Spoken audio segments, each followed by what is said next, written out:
नमस्ते बच्चों। आज फिर समाजशास्त्र विषय कक्षा 12 पाठ नंबर 2 और उसका अगला भाग लेकर उपस्थित हूँ, जिसमें हम जनसंख्या के बारे में पढ़ रहे थे। पिछले वीडियो में भी बताया था। अब क्या है 2.3 देखिए इसमें क्या है, भारतीय जनसंख्या की आयु संरचना। कहते हैं भारत में जो लोग रहते हैं उनकी जनसंख्या जो है, उनकी आयु संरचना का आकार क्या है, किस प्रकार से यहाँ की आयु को वर्णन किया गया है। यहाँ के लोगों की जो जनसंख्या उनकी आयु का जो वर्णन है वो किस प्रकार से किया गया है, उसे हम देखेंगे, इसमें चर्चा करेंगे। कहते हैं भारत की जनसंख्या युवा है। आप सभी जानते हो बच्चों, जो भारत की जनसंख्या वो क्या है, युवा है। अर्थात अधिकांश संख्या युवावस्था में है। युवावस्था कितनी कब से होती है बच्चों, लगभग आपकी अगर मैं बात करूं 12 से 18 के बीच की ज़्यादा ही व्यक्ति पाए जाएंगे, उसमें ज़्यादा संख्या पाई जाएगी, क्योंकि युवावस्था ज़्यादा है। उसके बाद अवस्था बढ़ती चली जाती है, प्रौढ़वस्था है, फिर वृद्धावस्था है। इसी तरीके से अवस्थाएं व्यक्ति की बढ़ती हैं। पहले बाल्यावस्था होती है, शिशुअवस्था भी होती है। जनसंख्या की देश की जनसंख्या का आयु औसत अन्य देशों की तुलना में निम्न है। अगर हम अपने देश की बात करें, अन्य देशों से हमारी जो तुलना है वो क्या है, बिल्कुल अलग है, निम्न है। सारणी 2 में देश की कुल जनसंख्या का विविध आयु वर्ग को प्रतिशत को दर्शाया गया है। आप नीचे देखेंगे जो सारणी आएगी उसमें प्रतिशत दर्शाया गया किस आधार पर कितना है। सारणी के अनुसार 15 वर्ष की कम आयु वाले युवकों का हिस्सा वर्ष 1971 की जनगणना का 42% था।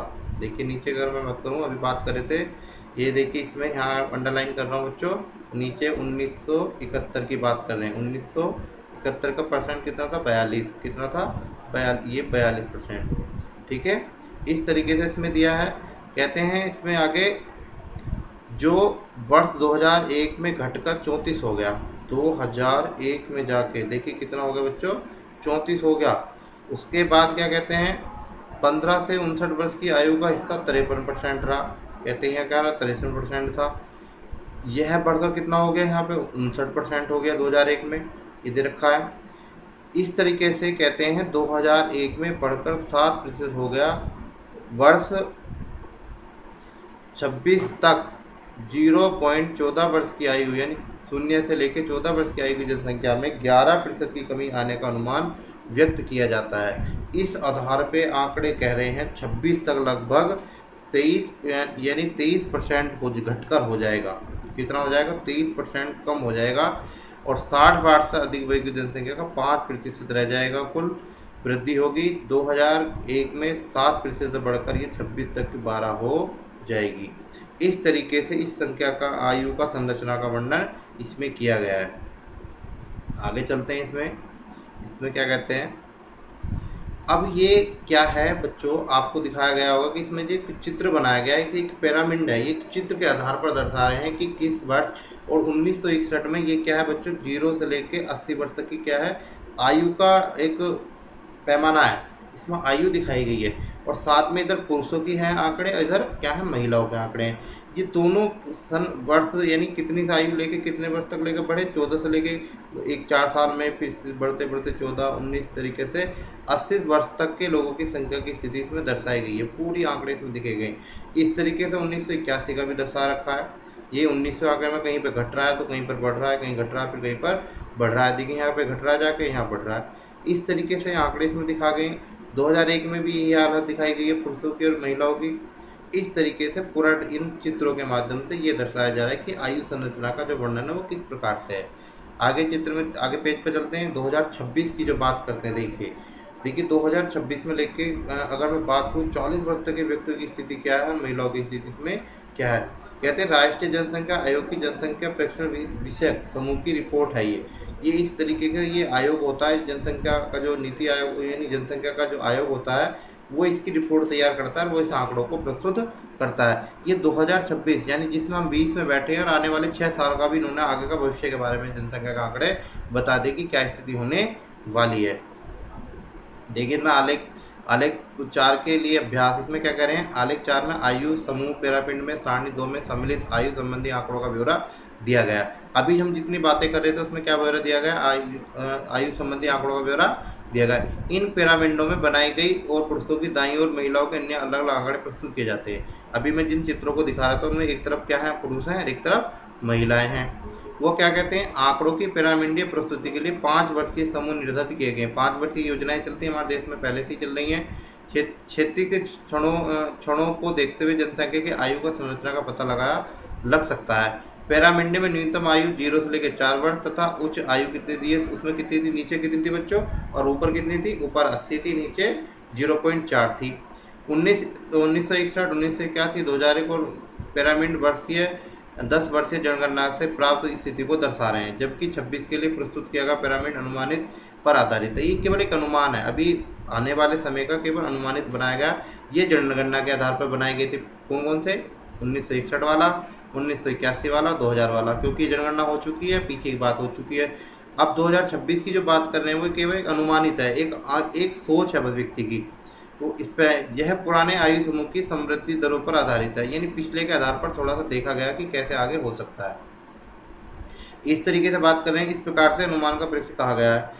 वर्ष 2026 के लिए बनाए गए जनसंख्या पिरामिड को जन्म दर में आई गिरावट तथा आयु संभवता में वृद्धि की प्रक्रिया को दर्शाया गया है।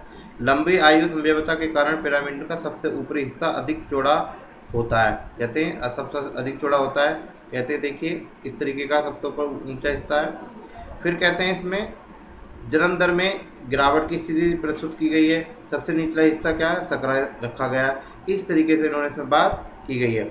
0 पॉइंट आयु में से परिवर्तीय वर्षों पिरामिड की क्या स्थिति होती है, इस तरीके के क्वेश्चन इसमें दर्शाए गए हैं।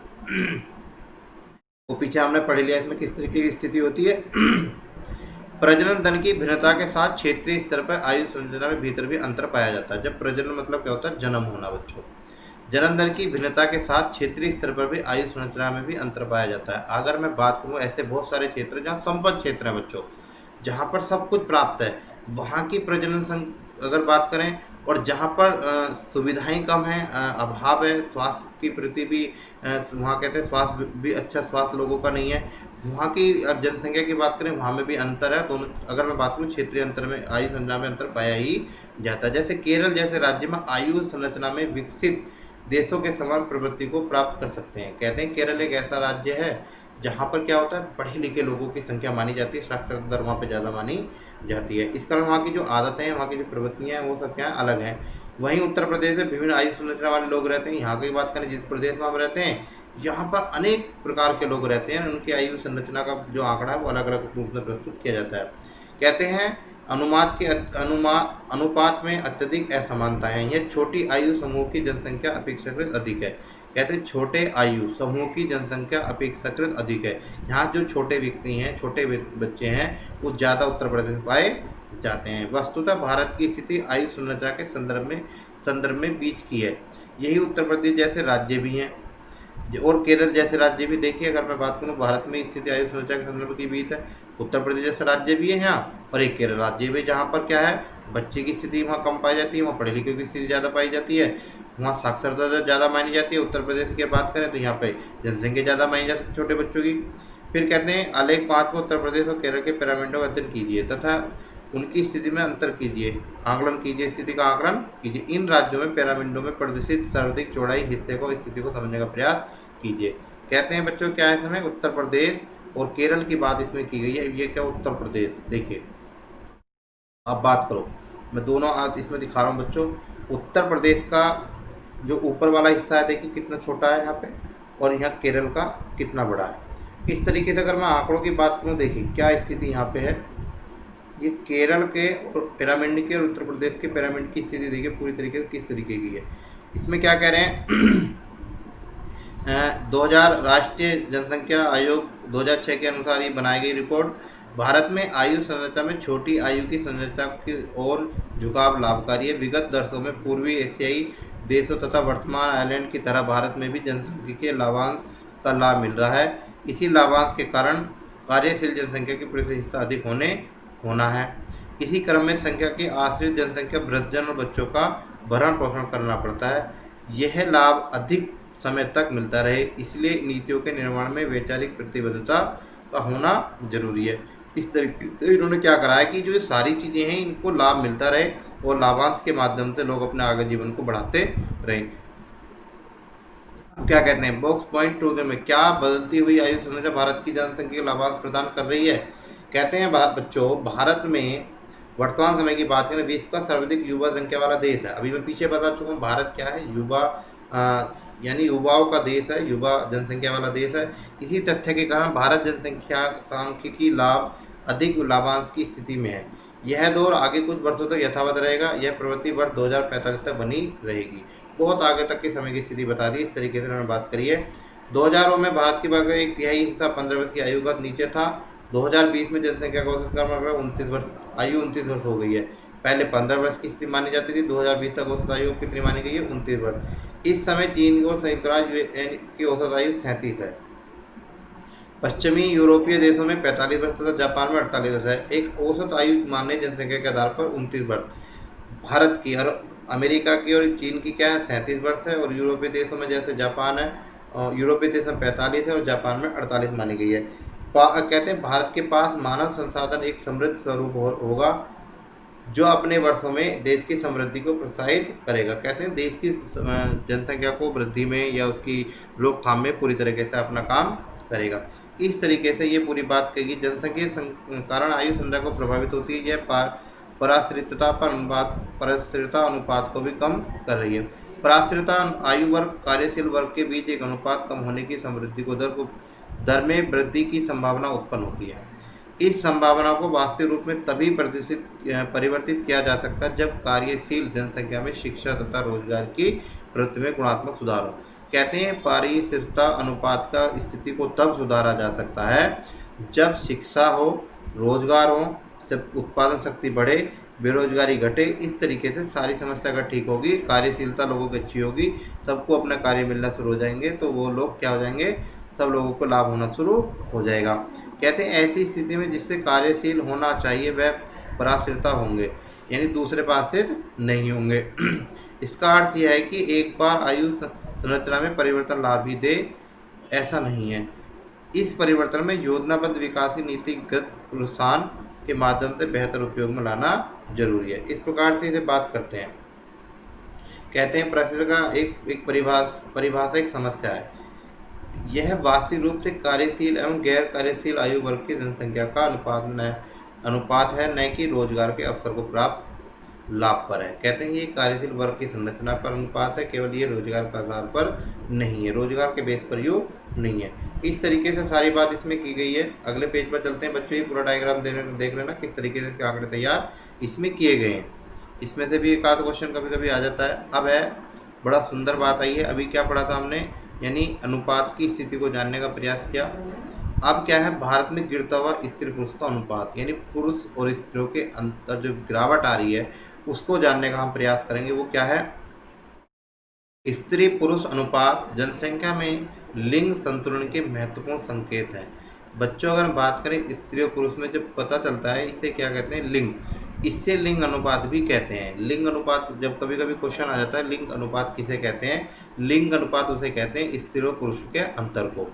इससे प्रति हजारों पुरुषों की संख्या पर महिलाओं की संख्या का आधार मापा गया है। आपने देखा होगा बच्चों, हम आंकड़े कभी कभी बताते हैं आपको, 1000 पुरुषों पे कितनी संख्या अगर बात करें 940, 930 इस तरीके की संख्या आती है निकल के।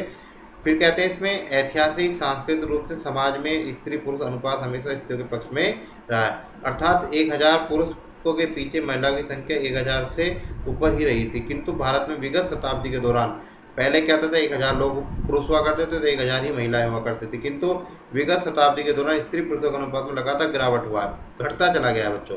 कहते हैं इस सारणी में 3 में देखा जा सकता है कि 20वीं शताब्दी का आरंभिक वर्षों में भारत में स्त्री पुरुषों का अनुपात 972 था, जो 21वीं शताब्दी में 20वीं शताब्दी से लेकर 21वीं शताब्दी के आरंभिक विगत वर्षों में घटकर 933 हो गया। आपके 20 में क्या था, 972, अगर मैं अंडरलाइन करूँ बच्चों 972 था, और 21वीं शताब्दी में क्या हुआ 933, यानी कितने बच्चे कम से कम कितने घट हुए। अगर हम बात करें बहुत सारे बच्चे ऐसे हैं जो कम हुए। इसमें विगत वर्षों की चिंताजनक स्वरूप में गिरता गया। बहुत सोचना समझने के लिए, बात करने के लिए, चिंतित करने के लिए ये आंकड़े निकल के आए। 1961 की जनगणना के अनुसार स्त्री अनुपात 941 प्रति 1000 पुरुषों पर था। जो वर्ष 2001 में अगर 933 आंकलित किया गया, किंतु 2011 जनगणना के अनुसार ये 940 दर्ज किया गया। यानी क्या करें, अगर बात करें 2011 की जनगणना में 940 हो गया, यानी 7 बच्चे और इसमें बढ़ गए। इसके बाद इस आंकड़ों को सकारात्मकता के बावजूद जो तथ्य अधिक चिंतित करता है वह है 0.6 वर्ष आयु के वर्ष के बच्चों में बाल स्त्री पुरुष अनुपात में भारी गिरावट आई। अब ये क्या है बच्चों, बाल स्त्री अनुपात क्या है, छोटे बच्चे कम पाए जाते हैं, क्योंकि आप सभी जानते हैं लड़की पैदा होती है तो वरीयता कम दी जाती है, लड़का पैदा होता है तो उससे ज़्यादा वरीयता दी जाती है। इस कारण छोटे बच्चे 0 पॉइंट से लेकर 6 तक के बच्चों की जो गिरावट है वो ज़्यादा से ज़्यादा निकल कर आई। इसके बाद बच्चों में बाल स्त्री अनुपात के आंकड़ों को संग्रहित करने का कार्य 1961 की जनगणना में आरंभ किया गया। ये आरंभ हुआ 1961 से।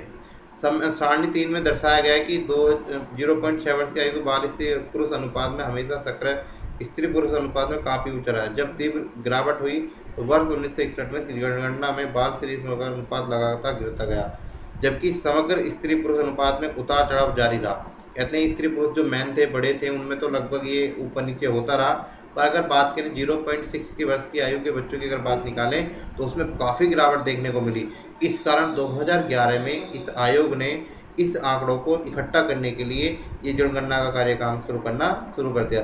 2011 में जनगणना के अनुसार बाल स्त्री अनुपात का अनुपात 914 था, पुरुषों का कितना था 940, कितना था 2000 इसमें बात करें, ये देखिए 2011 में कितना था बच्चों 940 स्त्री पुरुष का, और 0.6 वर्ष की आयु का कितना आंकड़ा निकल गया 914, किस वर्ष में 2011 का। देखिए बच्चों में और पुरुषों में अंतर यहाँ पे पाया गया। ये पूरी सारणी दे रखी है बच्चों, सारणी को देख लेंगे। 1901 में का कोई आंकड़ा नहीं, 11 की इसमें 964 स्त्रियों का माना जाता है, इसमें 8 का अंतर आया। इस तरीके से आंकड़े घटते घटते गए और स्थिति ये हो गई 940 की स्थिति में प्लस में पहुंच गए। यहाँ 33 से लेके क्या हुआ प्लस हुआ, 27 से यहाँ प्लस हुआ, यहाँ घट गए 30 से 34, यानी इसमें फिर 4 बढ़े, 4 से फिर 27 में 7 घट गए। इस तरीके से आंकड़े। अब यहाँ क्या है, ये बच्चों का कब से शुरू हुआ 1961 से आंकड़े निकाले गए। यहाँ से शुरू हुआ बच्चों का बाल स्त्री पुरुष अनुपात निकाला गया, 0.6 वर्ष तक के बच्चों का अंतर निकाला गया। और ये किसका था, स्त्री पुरुष का अनुपात निकाला गया। ये यहाँ पे घटते गए एक बढ़ा 45 में 51 में जाके 45 का 46 हुआ, एक स्त्री बढ़ी, फिर 1961 में जाके फिर 5 घटे, फिर 11 घटे 1971 में, फिर 71 फिर 4 बढ़े, 7 घटे, 6 बढ़े, 7 बढ़े, इसी 11 तक का आंकड़े निकाले गए। और ये हर 10 वर्ष बाद ये आंकड़े निकाले जाते हैं। इसमें क्या है 76 से 64, 62, 45, 27, 14, ये बाल स्त्री पुरुष का जो था, छोटे बच्चों का जो आंकड़ा था 0.6 का, ये निरंतर ही घटता चला गया। ये गंभीर विषय बन गया। कहते हैं बाल स्त्री अनुपात में नीचे देखते हैं अब केवल बच्चों ध्यान रखना 2011 तक के रिपोर्ट के अनुसार आधार पर है बस। बाल स्त्री पुरुष को लेकर एक बड़ी चिंता इसके राज्यवार विवरण को भारी अंतर का होना था। कम से कम 6 राज्य संघीय शासित प्रदेशों में बाल स्त्री अनुपात 900 के प्रति कम से कम रहा, और पंजाब में 793 है। मात्र एक ऐसा राज्य है जहाँ पर 800 से नीचे है। पंजाब एकमात्र ऐसा राज्य है, पंजाब एक ऐसा राज्य जिसमें केवल मात्र 800 से नीचे आंकड़े निकल के आ रहे हैं, वो है 793 बाल स्त्री बच्चों का।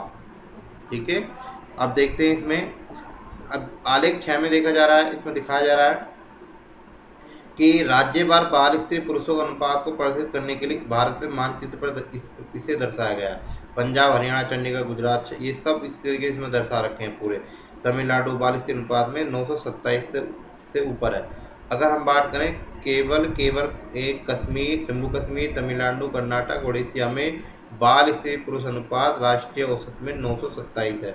देखिए किन किन राज्यों में, अगर बात करें मध्य प्रदेश, गोवा, बिहार, जम्मू कश्मीर, तमिलनाडु, कर्नाटक, उड़ीसा, स्त्री में इनमें कितना है 927। अगर हम बात करें उत्तराखंड न्यूनतम कितना है, उत्तराखंड ये कहाँ निकल गया, उत्तराखंड में, राजस्थान, उत्तर प्रदेश, महाराष्ट्र में भी ये अनुमानित कितना है 927। इस तरीके से इसमें आंकड़े दे रखे हैं, ये पूरे चित्र के माध्यम से इसमें दर्शा रखा है। ये यहाँ इसकी जो जिस कलर के हैं उसमें सब इसमें दर्शा रखे हैं। इसमें चित्र आपको इसमें कलर साफ नहीं आ रहा। इस तरीके से इसमें क्या कह रहे हैं, केरल जहाँ स्त्री पुरुष का अनुपात बेहतर स्थिति में है, वहीं बाल स्त्री पुरुष में केवल 963 हैं जो अच्छी स्थिति में नहीं है। 963 स्थिति में वहाँ स्त्री पुरुष अनुपात सिक्किम में सर्वाधिक है। यह अनुपात 936 प्रति 1000 बाल पुरुषों में है। अब देखिए बच्चों, हमने भी बाल स्त्री पुरुष का अनुपात देखा, बाल स्त्री पुरुष का अनुपात देखा। अब देखें समाजशास्त्री जनसंख्यावादियों ने भारत में स्त्री पुरुष का अनुपात में तेजी से हो रहे ह्रास में तथा कमी के कारण, ह्रास का मतलब क्या होता है बच्चों, कमी के कारण कई कारण बताए। स्वास्थ्य संबंधी कारक भी हो सकते हैं, यानी बहुत सारे बच्चे स्वास्थ्य के कारण जल्दी बीमार पड़ जाते हैं और उनकी मृत्यु हो जाती है। कहते हैं स्त्रियों का अधिक प्रभावित क्या है, बहुत सारी स्त्री ऐसी होती है जन्म देती हैं, बच्चों को जन्म नहीं दे पाती, उनकी मृत्यु तब हो जाती है। फिर कहते हैं स्त्रियों की गर्भधारण तथा बच्चा पैदा करने के दौरान जिन स्वास्थ्य संबंधी कठिनाइयों को जोखिम को उठाना पड़ता है, वह स्त्री पुरुष अनुपात के असंतुलित करता है। बहुत सारी ऐसी स्त्री होती हैं जिन्हें गर्भधारण करने में बहुत सारी समस्या होती हैं। बहुत सारी स्त्रियों का ऐसा होता है बच्चे को जन्म नहीं दे पाती हैं किसी बीमारी के कारण। शिक्षा पोषण जागरूकता के साथ मातृ मृत्यु दर में भी कमी आई है। आप जानते हैं बच्चों कि अब स्वास्थ्य ठीक है, स्वास्थ्य के बारे में लोग जानते हैं, तो क्या होता है महिलाओं की मृत्यु कम होती है, जिस कारण बच्चों की ये चीज़ें बढ़ी हैं। चिकित्सा तथा संचार की सुविधा का विस्तार रूप से भी इसमें नियंत्रण किया जा सकता है। अगर हम करें तो इस चीज़ के माध्यम से इस पर नियंत्रण किया जा सकता है। भारत में मातृ मृत्यु दर में कमी आई है, किंतु अब यह अंतर्राष्ट्रीय मानकों की तुलना में उच्च है। यह मानना कठिन है कि मृत्यु दर में कारण स्त्री पुरुष अनुपात में गिरावट दर्ज की गई है। बाल स्त्री पुरुष अनुपात में गिरावट समग्र अनुपात में अधिक तीव्र है। इसी कारण समाजशास्त्रियों के अनुसार बालिका शिक्षाओं के प्रति भेदभावपूर्ण सोचना है। ये सारी बातें हैं कि लड़कों को वरीयता दी जाती है, लड़कियों को वरीयता कम दी जाती है। बात शिष्यों के बीच एक भेदभाव देखने को भी मिलता है। बाल स्त्री अनुपात की गिरावट में कई महत्वपूर्ण कारण हैं, जैसे शैशवावस्था में बालिका शिशुओं को देखभाल अपेक्षा होती है, उसकी कम देखभाल होती है, जिस कारण उसकी मृत्यु में वृद्धि हो जाती है, उसकी मृत्यु भी हो जाती है। कन्या भ्रूण हत्या जैसी एक महा बीमारी है, एक बहुत बड़ा अभिशाप है, इसे हम कह नहीं सकते। इसमें भी क्या होता है बहुत सारे बच्चों को गर्भ में मरवा दिया जाता है, बालिका शिशु की हत्या कर दी जाती है। कई समस्याओं का सांस्कृतिक अंधविश्वास के रूप में पिछली शताब्दी में व्याप्त था। ये बातें पुरानी भी काफ़ी समय में रही हैं। गंभीर कारण है कि सामाजिक समस्या की ओर से संकेत करते हैं। ये सारी सामाजिक समस्याओं की ओर संकेत कर रहे हैं। भ्रूण हत्या जैसी समस्या, बच्ची की डेथ कर देना, बच्ची की देखभाल न करना, लड़की की देखभाल न करना, उसका पालन पोषण अच्छी प्रकार से नहीं करना, ये सारा काम होता है। फिर कहते हैं गर्भावस्था में शिशु के लिंग का पता लगाना, उसे कहते हैं सोनोग्राफी। अगर हम बात करें अल्ट्रासाउंड का नाम आपने सुना होगा बच्चों, जिसके द्वारा ये पता कर लिया जाता है कि गर्भ के अंदर क्या चीज़ है, लड़का है या लड़की। ये एक नैदानिक षड्यंत्र है जिसमें भ्रूण की गतिविधियों को समझा जाता है। दुरुपयोग में चयनात्मक आधार पर कन्या भ्रूणता को नष्ट किया जा सकता है। पता लग जाता था उसकी पेट में मृत्यु करा दी जाती है। भारत में सर्वाधिक समग्र क्षेत्र में निम्न बाल स्त्री पुरुष अनुपात में इस प्रक्रिया को समर्थन मिल रहा है। आप जानते हैं बाल स्त्री पुरुष यानी अनुपात में इस चीज़ की प्रक्रिया को बहुत ज़्यादा बढ़ावा मिल रहा है, तथा इससे इस अनुपात की गिरावट में प्रभावी क्या कहें कारण भी माना जाता है। इस प्रकार सारा प्रभावी कारण इसमें माना जाता है। भारत में जनगणना अनुसार पंजाब, महाराष्ट्र, पंजाब, हरियाणा, चंडीगढ़, दिल्ली बाल स्त्री अनुपात में अत्यधिक निम्न स्तर में है। इन राज्यों में प्रति व्यक्ति के दर में अगर बात करें तो संघीय राज्यों के आधार पर सर्वाधिक अधिक है। इस पर यह है कि चयनात्मक गर्भपात की समस्या गरीबी, अज्ञानता और संसाधनों की कमी के कारण ही हो रही है। अगर हम बात करें कि भाई अगर जब समस्या होती है लोगों के पास, तो गरीबी के कारण भी आप गर्भधारण हो जाता है, और बहुत सारी ऐसी चीज़ें होती हैं जिनके माध्यम से अगर हम बात कर सकते हैं कि व्यक्ति उस चीज़ में फंस जाता है। अगर हम आर्थिक रूप से देखें तो समग्र परिवार में अपेक्षाकृत छोटा परिवार रखना पसंद करता है। इसी कारण एक या दो बच्चे होना, एक या दो से बच्चों के उत्पन्न होने में पसंद है। लड़का या लड़की जन्म की प्राथमिकता दी जाती है। अल्ट्रासाउंड के तकनीकी के विकास के साथ ऐसा संभव हुआ है। सरकार द्वारा लिंग परीक्षण की प्रतिबद्धता के कारण प्रतिबंध के करने से भी इस प्रवृत्ति पर रोक लगी है। बहुत सारे ऐसे नियम लागू किए सरकार ने, जिस कारण इस चीज़ को देखने को मिली है।